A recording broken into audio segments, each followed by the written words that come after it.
नमस्कार, मैं हूं कनुप्रिया सत्तन और आप देख रहे हैं खबर 100। आइए नजर डालते हैं आज की कुछ खास खबरों पर। देश में कोरोना संकट के बीच लॉकडाउन के तहत राज्यों और जिलों की सीमाओं को पूरी तरह सील कर दिया गया है, जिससे कि कोरोना का संकट कम हो सके। लेकिन उत्तर प्रदेश और बिहार बॉर्डर पर पुलिसकर्मी अपनी ड्यूटी के समय तैनात नहीं पाए गए हैं। वहीं कुशीनगर में भी कई जगह पर पुलिसकर्मी सरकार के निर्देशों का पालन कठोरता से नहीं करा रहे हैं। सील किए गए क्षेत्रों में पूरी तरह लॉकडाउन का पालन नहीं हो रहा है। ऐसा ही ताजा उदाहरण कुशीनगर के जिला अस्पताल का सामने आया है, जहां पर लॉकडाउन का असर कम होते दिख रहा है। अस्पताल में सोशल डिस्टेंसिंग का पालन नहीं किया जा रहा है। कोरोना संकट के बीच साधु संतों की हत्या की एक और घटना उत्तर प्रदेश के बुलंदशहर से सामने आई है। पहले महाराष्ट्र के पालघर में और अब उत्तर प्रदेश के बुलंदशहर में साधुओं की हत्या की घटना महज औपचारिकता है या फिर सोची समझी साजिश, खैर यह तो जांच का विषय है। लेकिन एक और बार सनातनी साधुओं की निर्मम हत्या होने से संत समाज में खासी नाराजगी देखने को मिली है। महाराष्ट्र के पालघर के बाद अब यूपी के बुलंदशहर के एक मंदिर में 2 साधुओं की धारदार हथियार से काटकर हत्या कर दी गई है। इसको लेकर साधु संत ने वीडियो जारी कर पूछा है कि योगी जी आप उत्तर दें, ये राम राज है या फिर रावण राज। इस घटना में संत समाज बहुत आहत है और अगर 1 महीने में उच्च स्तरीय जांच करवाकर दोषियों को सजा नहीं दी गई तो मध्य प्रदेश समेत पूरे देश में संत बड़ा आंदोलन करेंगे। कल 27 अप्रैल को बुलंदशहर में उत्तर प्रदेश में हमारे 2 संतों को, 2 साधुओं को तलवार से काट डाला, निर्मम नृशंस हत्या कर दी गई है। पूरा संत समाज स्तब्ध रह गया है। माननीय मुख्यमंत्री योगी जी, आपके राज्य में संतों की हत्या, वो भी संतों को काट डाला, ऐसी हत्या। मैं आपसे पूछना चाहता हूं योगी जी, आखिर राम राज्य है कि रावण राज्य है?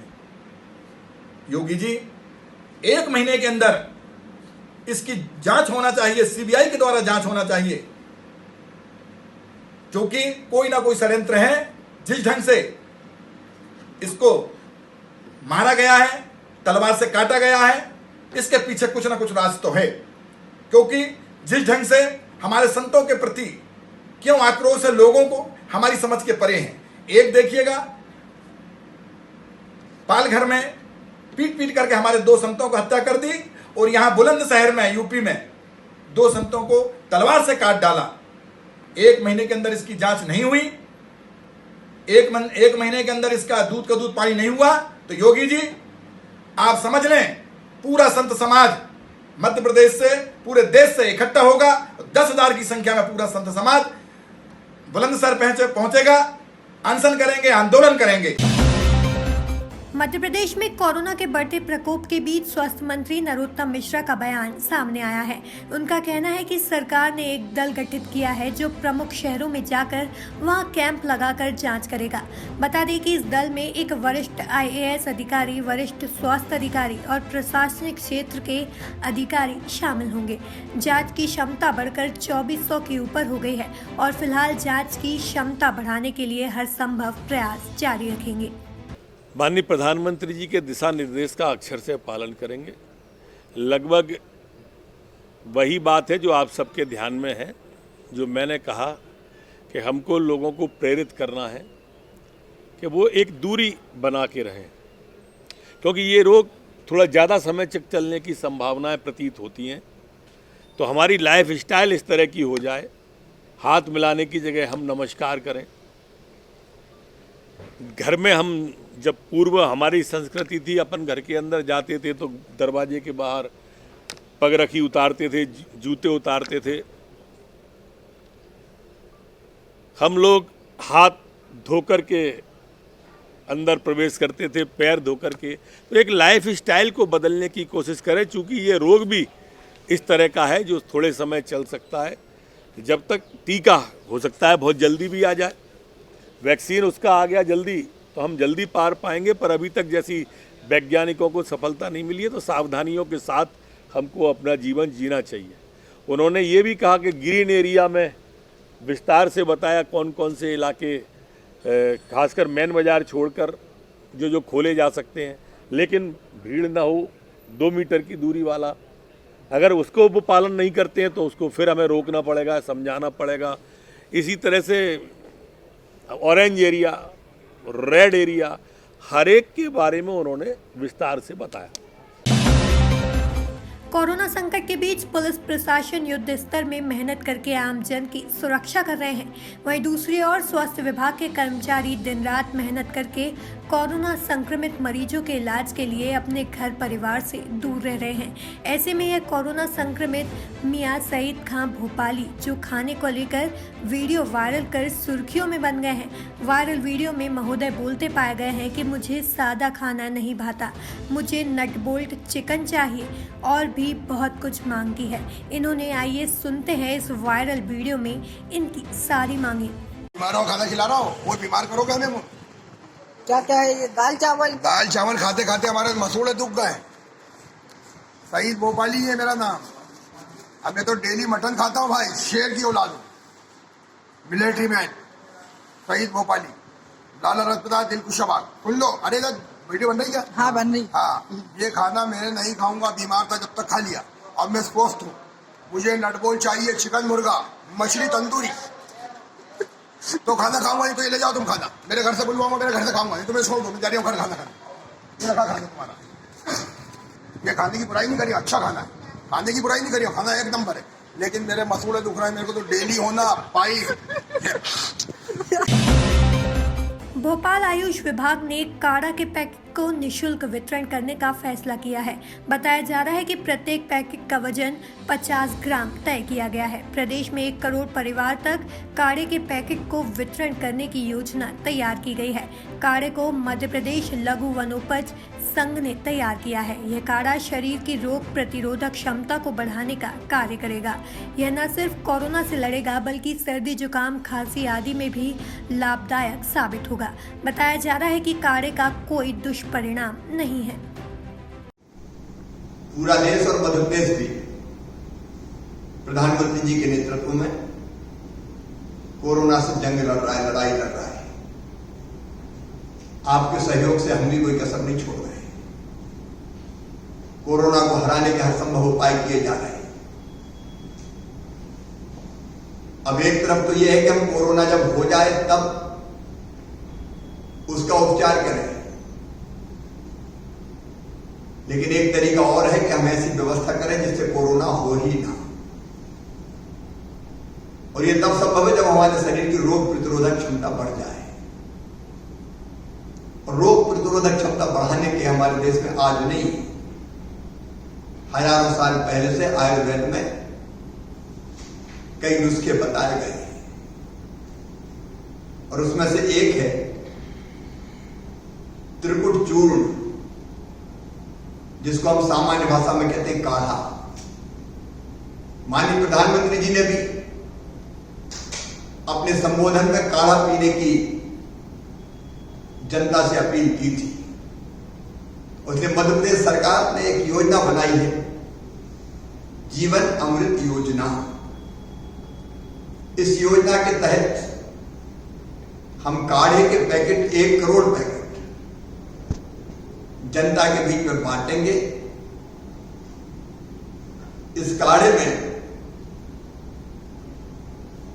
हमारी आयुर्वेदिक औषधियां रहती है। एक छोटा चम्मच काढ़े का चूर्ण आप निकालिए, तुलसी के 3-4 पत्तों के साथ 1 लीटर पानी में डाल के उबालिए, और जब पानी आधा रह जाए तो उसको छान के आप गुनगुना घून घून करके 1 कप पी लीजिए। आप दिन में 3 से 4 बार तक पी सकते हैं।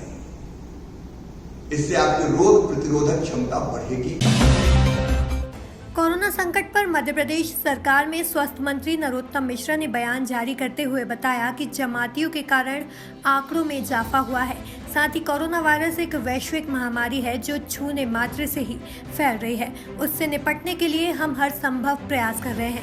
साथ ही आगे उन्होंने बताया कि लॉकडाउन बढ़ाने का फैसला टीम मोदी करेगी, आगे उसकी भी जानकारी मिल जाएगी। स्वास्थ्य मंत्री जी ने बताया कि 3-4 जिलों में नई रणनीति तैयार कर काम शुरू करने पर विचार जारी है। दोनों तरह की बातें हैं, केसेज निकल भी रहे हैं और केसेज ठीक भी हो रहे हैं। ये एक ऐसी वैश्विक महामारी है कि स्वाभाविक रूप से इसका फैलाव स्पर्श मात्र से हो जाता है, जीवाणुओं से हो जाता है, सांस के द्वारा हो जाता है। इसलिए लेकिन प्रसन्नता ये है कि अभी तक चिरायु में कोई मौत भी नहीं हुई है और हमारे सेंटर ठीक से काम कर रहे हैं। अब थोड़ा सा जंप इंदौर में जैसे पर कल कुछ नहीं हुआ था, डबल डिजिट पे ही रहा, कल तो ट्रिपल डिजिट पे ही नहीं हुआ। भोपाल में 1000 सैंपल भेजे थे, कुल 14 पॉजिटिव आए थे। 2084 सैंपल टेस्ट जो हुए वहाँ इंदौर के, उसमें से 74 आए थे। लेकिन एक जंप आने का था, मैं पहले से कह रहा था। 165 हुए। तो सर क्या लॉकडाउन में सख्ती करेंगे क्या और ज्यादा, ऐसा कुछ है क्या? नहीं, प्रदेश में सख्ती की बात कहाँ से आ गई? लॉकडाउन नहीं, मुझे नहीं लगता है। 3-4 जिले हैं जिनके ऊपर विशेष कोई रणनीति नए प्रकार की बनानी है या करना है। ऐसा चूंकि लॉकडाउन रहना नहीं रहना ये माननीय टीम मोदी तय करती है, माननीय प्रधानमंत्री जी तय करते हैं, मुख्यमंत्री जी तय करते हैं। तो जैसी परिस्थिति बनेगी 3 तारीख के बाद विचार करेंगे। मेरे ख्याल से तो दोनों तीनों काम वो कर रहे हैं, पर कभी कभी कोई मानवीय त्रुटि परेशान कर देती है। कोई ना कोई मानवीय त्रुटि उससे ही प्रभावित होंगे, क्योंकि हजारों में 2-3 निकलते हैं ना, तो इसलिए लगता है। पूर्व मुख्यमंत्री और मध्य प्रदेश कांग्रेस अध्यक्ष कमलनाथ ने मध्य प्रदेश के मुख्यमंत्री शिवराज सिंह चौहान को पत्र लिखकर प्रदेश के बुनकरों को तत्काल एक मुश्त राहत पैकेज स्वीकृत करने का आग्रह किया। कोरोना संकट पर भूख भारी पड़ती नजर आ रही है। बता दें कि उज्जैन शहर में कई मजदूरों को पेट के लिए मशक्कत करनी पड़ रही है। उनकी यह मशक्कत कोरोना महामारी पर भी भारी पड़ गई है। कई मजदूरों को भरपेट भोजन नहीं मिल पा रहा है, जिसके कारण मजदूर उम्मीद लिए कलेक्टर से मिलने पहुंच गए, लेकिन रास्ते में पुलिस ने उन्हें समझाइश देकर वापस घर की ओर लौटा दिया है।